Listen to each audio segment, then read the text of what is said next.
Hey everybody, this is DJ Dank, and you are in for a treat.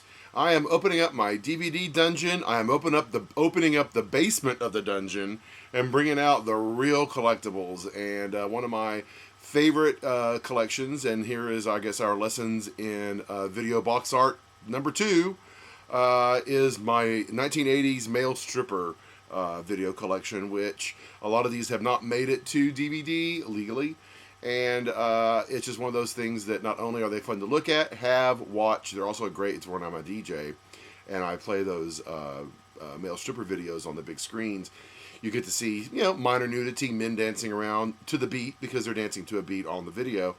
And it beats playing porn or some of the more graphic type stuff because everybody can enjoy it. And I've had whole clubs enjoying, and of course, the one they enjoy the most is Muscle Motion, done by Playgirl. Very rare, not on DVD, of course. And I don't think almost any of these are. I have 3 or 4 copies of this because I'm never going to lose it. This one is legendary. I have had bands who wanted to borrow this so they could copy it for videos. It is hysterical. And if you don't play it with the sound, it's really brilliantly funny, and the guys are hot. Sorry. Unfortunately, when you do watch it, there's like a lady going, "Oh, stud, do another one. Oh, that's hot."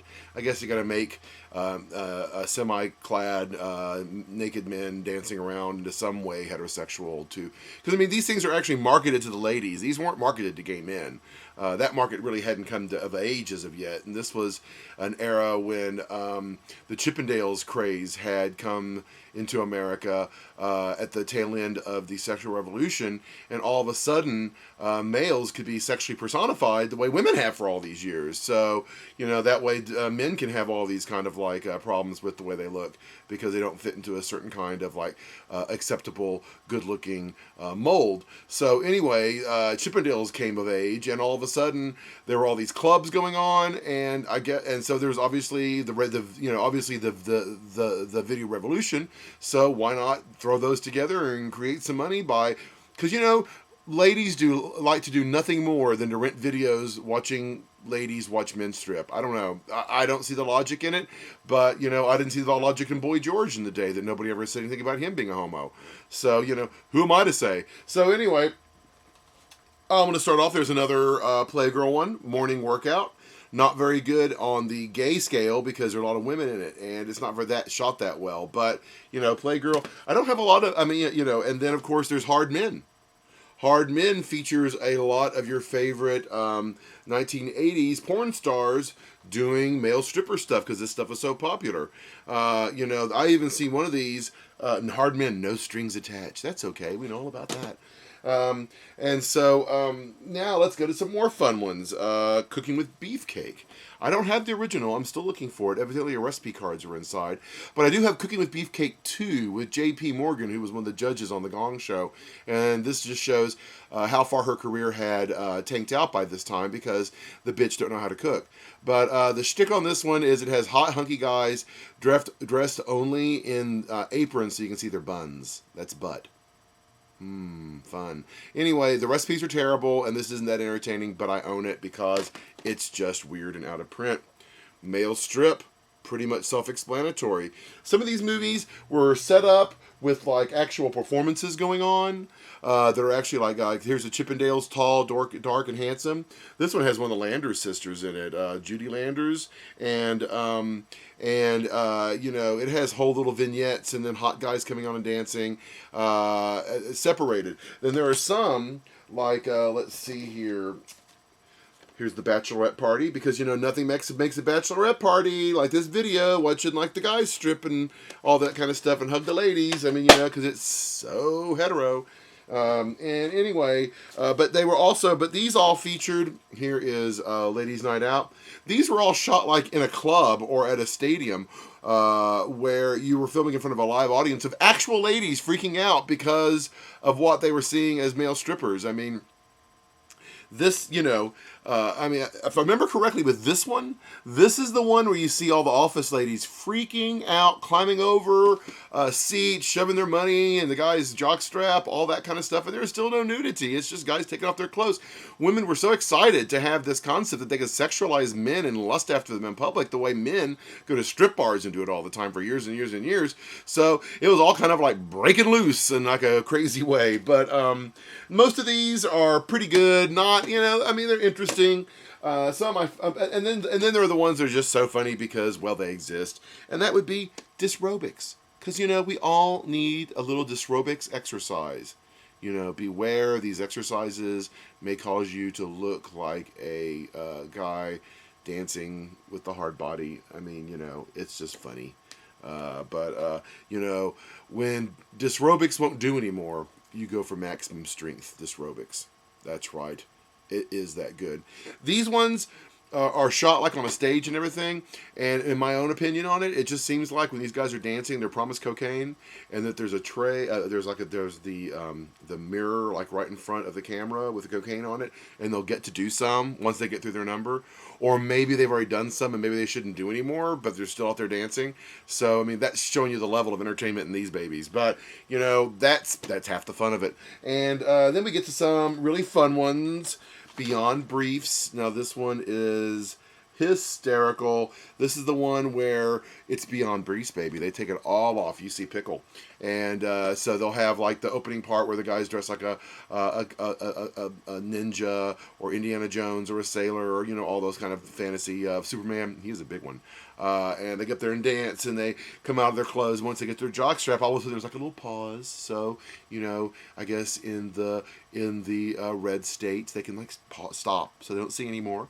But then there's a pause, and they come back on with their sultry hot look and do their like male, like, look, I'm stripping to my wiener dance, and then get out there and let it flop out, let the sun shine out, and all that kind of fun stuff.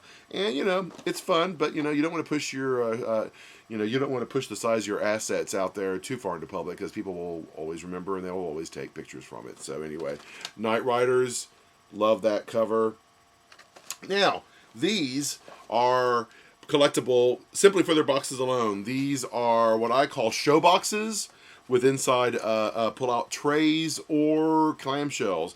So the show box means it's all big on the outside, and then you unlock the top here. This one's in pretty good shape. These did not age well, because these were all chopped up and put into video stores. So if you can get them, and then it's in its own little tray. So it's. And then some of these have, I don't think I have any with me, but they have an actual clamshell, which is like this. This is a clamshell put inside instead. But it just depends on how they're released and what company they released them in. So anyway, show boxes with pull-out tray or clamshells. And when you see those in the store, just buy them, because they're really, really collectible. Especially if they're horror movie stuff or just weird, sexy stuff or whatever like that. And so now we come to the coup de grace, the big one, the one that, I remember sneaking to watch when I was a kid. It was on TV, hoping my family didn't catch me watching it, but it was, oops, gotta flip it the right way. It was For Ladies Only, starring himbo Gregory Harrison. I used to have fantasies about this guy. So yes, it's about the hot, sexy, young actor that goes to New York in like 1979 and tries to be a big star on Broadway and can't quite make it, so ends up becoming a male stripper to pay the bills, and how it takes over his life and he has to find himself again in order to continue on. And it has Lee Grant and Louise Lasser slumming in this made-for-TV movie. I mean, literally slumming. These are actresses who have won Oscars, bitches. What the hell are you doing? And For Ladies Only. Maybe it was to watch Gregory Harrison strip. That's why I watched it. Maybe that's what they're in there. It also has Diana Manoff, who's also one of my favorite character actresses from like the 70s, 80s. She was in Ordinary People. She was the one that killed herself. And also, one of these things I like about this movie is not only is it about male strippers and all the funny stuff. I mean, this is like Showgirls before Showgirls, but it also has all the funny stuff about being on Broadway. And I always love shows, even like All About Eve, all these other movies, The Fan with Lauren Bacall, and they're set like in on Broadway and everything, but they can't use real names of plays and everything, so they make up the ones. It's always the names of the shows that are always so funny. Staying Alive with John Travolta, or the pieces of the movie, the pieces of the play that you see, because this is supposed to be a part of a play that's going on. It's supposed to be like a 3-hour experience, and it's interesting to see how those are sometimes brought to in play into movies, and what kind of weird playlets or scenes or musical numbers, and you try to imagine what the whole fucking show was like. I mean, I'm just watching it going, what was this? I mean, ooh. So anyway, this one's really funny because they're all like talking serious about like Chekhov or Little Nell or all this other kind of stuff, and just I'm like going, oh, dude, just strip. Love me some himbos. Christopher Atkins, Another Night in Heaven, another good, great himbo movie, and a stripper movie as well. And I don't have that here with me. And there's even a couple of more that I couldn't find. I mean, they're probably off having a date with each other or something. I don't know, but I guess that's for another dungeon. But this is like a brief look into. Oh, and then let me even tell you, this is so awesome. I mean, this is not, for ladies, not my best box. It's been beat up a bit, but on the corner it says mini poster enclosed. And guess what? It wasn't. I didn't find it in this one, but I did find it, and I borrowed it for forever.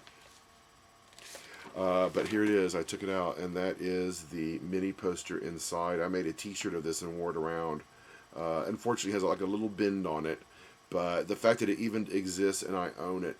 So, other day, I was doing my rounds, doing my thing, being DJ Dank in San Francisco, and I walked into the magazine, and if you've been to the magazine store, it's at Geary and Larkin, and you can see you can get some crazy stuff there. The guys are awesome. Well, on the wall, look what I found. Oh, yes, all the way up, on sale, on video, $49.95 on video cassette, a giant promo poster of well, can't you see, don't we make a good couple? He used to be in the show called Trapper John MD, and during the credits when they put his name out, it would always be him coming out of a shower grabbing his towel, and his chest is hairy. Not here, but it is. So, one of my favorite himbos. I would go on a date with him today. I've seen him somewhat recently.